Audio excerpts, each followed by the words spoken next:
Hello દોસ્તો, કેમ છો તમે? તો આજે આપણે બનાવીશું સરસ મજાનો એવો ચટપટો મિક્સ ચેવડો કે જે તમે ઘરે નાસ્તા માટે પણ બનાવી શકો છો. તેના માટે આપણે મીડિયમ તેલ લીધું છે, તેમાં આપણે સિંગદાણા લીધા છે, તેને સરસ રીતે આપણે તળી લઈશું. આપણા સિંગદાણા સરસ રીતે એકદમ લાલ એવા થઈ ગયા છે, તો તેને કાઢીને આપણે તેની અંદર ડાળિયાની દાળ નાખીને તેને પણ આપણે સરસ રીતે એકદમ તરી લઈશું. પછી તેની અંદર આપણે સૂકું ટોપરું લઈ લીધું છે, તે ટોપરાને પણ આપણે સરસ રીતે લાલ થવા દઈશું. પછી તેની અંદર આપણે થોડા એવા કાજુ લઈ લીધા છે, કાજુને આપણે તરી લઈશું. પછી તેની અંદર આપણે કિસમિસ લઈ લીધી છે, કિસમિસને પણ આપણે સરસ રીતે એકદમ તરીને લઈ લઈશું.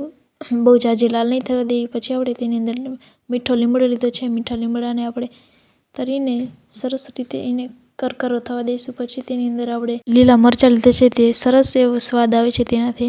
પછી તેની અંદર આપણે પૌવા લીધા છે, પૌવાને બહુ ઝાઝી વાર નહીં રાખવી, થી 2 વાર તેલમાં બોળીને બહાર કાઢી લઈશું. પછી તેની અંદર આપણે તલ લઈ લીધા છે, તલને પણ આપણે સરસ રીતે તળી લીધા છે. પછી આપણે એક પછી એક બધી વસ્તુ સરસ રીતે તળી લીધી છે, તો તમે જોઈ શકો છો.